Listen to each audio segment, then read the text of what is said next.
Hello రామోయిజం మరొక సంచలనాత్మక ఎపిసోడ్కి స్వాగతం. ఈరోజు కోపం గురించి మాట్లాడబోతున్నాం. ఎవ్వరూ దీనికి అతీతులు కారు. నవరసాల్లో చాలా ప్రాధాన్యత ఉన్న ఎమోషన్ ఇది. దేవతలకు కూడా కోపం వచ్చి అలిగి వెళ్ళిపోయిన సందర్భాలు చూసాము. మునులు కూడా తపస్సు చేసుకుని శాంతం కోసం కోరుకుని ఆ తర్వాత కోపం వస్తే ఒక్కసారి కమండలం నుంచి నీళ్లు తీసి శప్పించే సందర్భాలు కూడా చూస్తుంటాం. అసలు కోపం ఎందుకు వస్తుంది మాట్లాడదాం రామ్ గోపాల్ వర్మ గారితో. వర్మ గారు, మీకు ఎప్పుడైనా కోపం వస్తుందా? I don't remember a single time నా లైఫ్లో నాకు కోపం రావడం. I don't believe that. Actually, even I don't believe it sometimes because అది ఎలాగ అండర్స్టాండింగ్ వచ్చింది. Okay, first of all let us define ఏంటి కోపం అంటే ఏంటి. ఇప్పుడు రోడ్డు మీద ఒకడు వెళ్తున్నాడు, ఒక వెహికల్లో, ఒక స్కూటర్ ఏదో రాంగ్ రూట్లో ఎవడో వచ్చాడు. రాంగ్ రూట్లో వచ్చినప్పుడు ఏంటంటే అది అరుస్తారు, లేకపోతే వెనకాల నుంచి ఎవడో కొట్టాడు ఒకటి టక్కని సార్. దాన్ని రోడ్ రేజ్ అంటారు. కొన్నిసార్లు కొట్టుకుంటాం, కొన్నిసార్లు చంపడం కూడా జరిగింది. చాలా ఫేమస్ కేసు ఉంది పంజాబ్లో, క్రికెట్ ప్లేయర్ ఎవడో రోడ్ రేజ్ అనేది. అది ఎందుకు నా రోడ్లో ఇటు వస్తున్నాడు, ఆబ్వియస్లీ మీకు థ్రెట్, ఒక ట్రాఫిక్ యాక్సిడెంట్ అయిందో లేకపోతే ఏదో జరిగింది, దాంట్ నుంచి ఒక విపరీతమైన కోపం అనేది మీరు రైట్ అనే ఒక కన్విక్షన్ నుంచి వస్తుంది. సో నేను రైట్ రాంగ్ అనేది నమ్మను కాబట్టి నాకు కోపం ఉండదు. మనం ఇక్కడ కూర్చున్నాం, ఎవరో కాఫీ అందిస్తున్నారు, ఎవరో కెమెరా చేస్తున్నారు, ఇంకోళ్ళు ఏదో చేస్తున్నారు. నా డ్రైవర్ ఏమో కింద వెయిట్ చేస్తున్నాడు, ఎప్పుడు అవుతాడో ఎప్పుడు వెళ్దామా అని ఆడు అనుకుంటాడు. అందరూ వాళ్ళ పొజిషన్లో వాళ్ళ కేపబిలిటీ బట్టి, వాళ్ళకున్న సిచ్యువేషన్ బట్టి they have to be you know. అప్పుడు ఒక హుదూద్ సైక్లోన్ వస్తే మనం ఏం చేయలేం కాబట్టి దాక్కుంటాం. So we all have limited powers point. కానీ ఇలా చేయకూడదు, ఇలా చేయాలి అని రిలీజియన్ కానీ ఒక సోషల్ ఫ్యాబ్రిక్లో, సోషల్ స్టాండర్డ్స్ కానీ ఒక మారల్ స్టాండర్డ్స్లో ఇది కరెక్టు ఇది రాంగ్ అని కొన్ని నియమాలు పెడతాయి ఇది సొసైటీ ఇన్ వేరియస్ వేస్. దాంట్లో నడుచుకుంటే కరెక్టు, దాంట్లో రాంగ్ అయితే కరెక్ట్ కాదు. సో కరెక్ట్ కాదన్నోడు వాడి గిల్ట్ ఉంటుంది కాబట్టి వాడి మీద విరుచుకుపడతారు. రాంగ్ సైడ్లో రైట్ సైడ్లో అనేది అక్కడి నుంచి వచ్చింది. అప్పుడు ఎవడైతే కారు దిగాడు, వెనకాల నుంచి కొట్టాడు అనుకోండి, సపోజ్ ఒకడు, నేను కారు నడుపుతున్నాడు, వాడు వెనకాల నుంచి వచ్చి గుద్దాడు, అని వాడు కింద దిగుతాడు కోపంతో. అవతల కారు నుంచి దిగినోడు వీడికన్నా ఒక్క అడుగు పొడుగు ఉంటే ఆడు కోపం దిగిపోతుంది. ఎందుకంటే అంతే, బికాస్ మీకున్న ఇండిగ్నేషన్ కూడా ఒక లిమిట్ ఉంటుంది. ఇప్పుడు నాకు తెలుసు, నాకు ఒక మేకప్ మ్యాన్ ఒకటి తెలుసు, ఆడికి విపరీతమైన కోపం వచ్చేప్పుడు ఆడు వాచ్ తీసి కింద పడేసాడు. iPhone 6 అయితే iPhone 6 పక్కన పెట్టండి, that's a question of cost. అప్పుడు ఏంటి, నేను కంట్రోల్ చేసుకోలేనండి అసలు కోపం, ఎరగొట్టేస్తానంటే అప్పుడు నీకు ₹1,00,000 వాచ్ ఇస్తే ఎరగొట్టడు. ఎందుకంటే అప్పుడు దాని వాల్యూ బట్టి ఇది అవుతుంది. ఇప్పుడు గాజు గ్లాస్ ఉంది, మీ మీద కోపం వచ్చి నేను టక్కని దాన్ని కొట్టాను, అది ఇరిగిపోయింది. ఎందుకు, నాకు సబ్కాన్షియస్గా దాన్ని ఇరగొట్టేంత పవర్ నాకు ఉంది అని తెలుసు. అదే మీరు ఫుల్ ఐరన్తో చేసిన ఫిక్స్డ్ పెట్టండి, నా చెయ్యి ఇరుగుతుంది కొడితే, అప్పుడు నా కోపం కంట్రోల్లో వస్తుంది. సో ఇప్పుడు మీరు మీ ఇంట్లో మీ పనివాడు బాగా కాదు, నేను పనివాడు బాగా చేయలేదు, ఎంట్రా నన్ను అరిసి ప్రతన కోపం వచ్చేది. అది ఆబ్వియస్లీ అది దావుద్ ఇబ్రహీం మీద అంత తొందరగా కోపం రాదు. ఎందుకంటే దావుద్ ఇబ్రహీం ఏం చేయలేమని తెలుసు మనం, అందుకని అది భయంగా మారుతుంది. సో కోపానికి భయానికి చాలా deep interlink. First of all I will stop you there. మీకు అస్సలు కోపం రాదన్నారు. సపోజ్ హైపోథెటికలీ నేను మీకు అసిస్టెంట్ డైరెక్టర్, రేపటి షార్ట్స్కి అన్ని ఫైల్స్ నా దగ్గరే ఉన్నాయి, 7 గంటల కాల్ షీట్, నేను 12 గంటలకు వచ్చాను అనుకోండి, మీకు కోపం రాదా నా మీద? ఇప్పుడు there is a line difference between కోపం అండ్ ఇరిటేషన్. ఆఫ్ కోర్స్ కోపం ఎమోషన్, ఇరిటేషన్ ఎమోషన్ కాదు. ఇరిటేషన్ అనేది మీరు చేసేదాన్ని ఎవరు ఆపుతున్నప్పుడు నేను తెలిసే ఏంట్రా ఇది అంటాను, ఇంత పని చేస్తావా, అది కోపం. అంటే అది that is an emotion driven thing, అది నాకు రాదు. ఇరిటేషన్ అనేది because you're being physically or mentally subjected to an irritant. What is an irritant?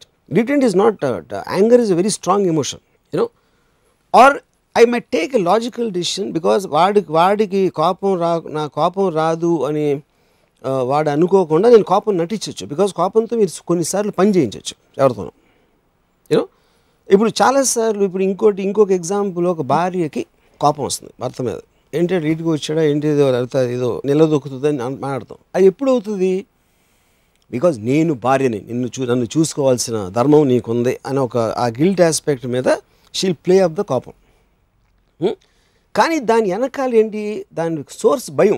ఇంకొకసారి పెళ్ళి అయిపోయిన తర్వాత ద ఓన్లీ థింగ్ అంటే, నాకు తెలిసిన ఒక కపుల్ చెప్తున్నాను, ఆడికి ఎఫ్ఐఆర్ ఉందా అని ఒక అనుమానం వచ్చింది ఉంటే, ఆ అనుమానం నుంచి నువ్వు రావట్లేదు లేకపోతే అది ఇది అని కొన్ని ఇలా చెప్పేసి the anger will be rising, గొడవలు ఏదో స్టార్ట్ అవుతుంది. అప్పుడు వాడి ఫీలింగ్ మారిపోయింది. వాడి తప్ప ఒప్ప అనేది that's a separate topic all together. But fundamentally అదే కోపం ఒక అమ్మాయి ఎఫ్ఐఆర్ ఉన్న అమ్మాయికి అంత తొందరగా రాదు. Because she will feel that she doesn't have the what you call stand. Plus she justifies it somewhere అంటారు. తప్పు చేస్తున్నాడు బికాస్ అదే దట్స్ వాట్ అక్కడ సోషల్ ఫ్యాబ్రిక్లో రైట్ రాంగ్ అనేది ఆల్రెడీ సెట్ చేస్తున్నావు కాబట్టి దానికి ఉన్న కనెక్షన్ తోటి మీకు కోపం భయం అనేది వస్తుంది, ముఖ్యంగా కోపం. అవును, నాకు ఎందుకు వస్తుందని కాదు, right of indignation which is called. ఇప్పుడు ఒక పాము ఉందనుకోండి, సపోజ్ పాము కలిస్తే చచ్చిపోదని తెలిసినాడు. అప్పుడు నేను ఆ పాముని స్టడీ అయినా చేయొచ్చు, లేకపోతే పక్క నుంచి వెళ్ళొచ్చు, దాని నుంచి దూకటానికి ట్రై చేయొచ్చు, దాన్ని చంపచ్చు, కానీ కోపం రాకూడదు. వస్తుందా అని అంతే. ఎంత స్టూపిడో వాడు ఎవడైతే ఏం చేస్తున్నాడో వాడు is coming with a certain thing. ఇది వాడి అవసరం కోసం వాడు ఏదో వస్తున్నాడు, వాడి అవసరం కోసం ఏదో చేసాడు, వాడికి ఉన్న పాయింట్ ఆఫ్ వ్యూలో ఏదో చేసాడు సంథింగ్. మీకు ప్రాబ్లం కాబట్టి you should take that thing out if you have the power, but you cannot lose your emotional thing. Okay, ఇంకోటి చెప్తాను మీకు. నేను నా wife when I was married we went to see a film అయిపోయిన తర్వాత మేము ఇంటికి వచ్చాం. అది మధ్యలో సినిమా బాగాలేదని ఒక అరగంట 40 నిమిషాలు చూసి వీ కేమ్ బ్యాక్.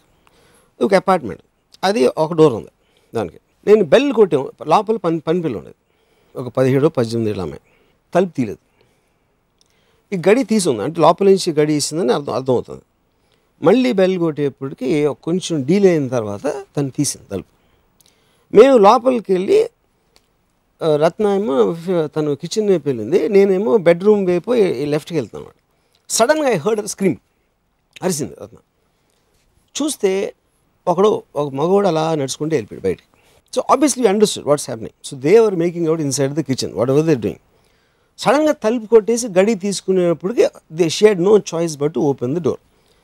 సో వాళ్ళు ఏం ప్లాన్ చేశారు, ఓకే అక్కడ దాక్కుని ఇలా ఉంటే ఏదో ట్రై చేసి వెళ్ళిపోవచ్చు అనేది ఏదో అనుకుని ఉంటారు వాళ్ళు. ఇంక my wife started screaming at my that girl what ever words. నేను తను మనం పని చేస్తుంది, తను సెక్స్ లైఫ్లో ఏం చేస్తుంది, ఎవరితో అఫేర్ ఉంది అని నన్ ఆఫ్ అవర్ బిజినెస్. ఒక పాయింట్. రెండో పాయింట్, మనం లేనప్పుడు తను వేరే బయట వాళ్ళని రానిస్తుంది, ఏదో వాట్ ఎవర్ తన యాక్ట్ అనేది మనకు సంబంధం లేదు. బయట వాళ్ళని రానిచ్చింది అనేది మన ఇంటి సెక్యూరిటీ ఆస్పెక్ట్ అని నువ్వు అనుకుంటే వార్నింగ్ అన్న ఇవ్వు, లేకపోతే పనిలోంచి తీసే. One of the two you can take a decision. But don't shout and scream and show anger. అంటే then she start screaming at me. ఎందుకంటే whenever people can't talk with logic, they resort to violence, whether it's verbal or physical. అప్పుడు అదే ప్లేస్లో ఒక మా father ఎవరు ఉన్నారు అనుకోండి, అంటే I'm talking about a more stronger man, నన్ను కొట్టేవారు. అంతే డిఫరెన్స్ ఉంటుంది. Verbal or physical violence they both come from the same source. అప్పుడు ఎందుకు you are feeling a tremor, ఇంత పని చేస్తావా అని అనేది ఫస్ట్ ఆ పని ఏంటో తెలీదు, నీ రైట్ ఏంటో తెలీదు. But it is every programme reaction is like that. It comes from your belief system. So that is the verbal violence and physical violence ki ante difference. So irritation anedi doma kudite ching antundi. Appudu man ila antam, dani meeda koopam radu, you know. It's not coming from a conditioned belief. You want to take it away. It is causing a physical discomfort.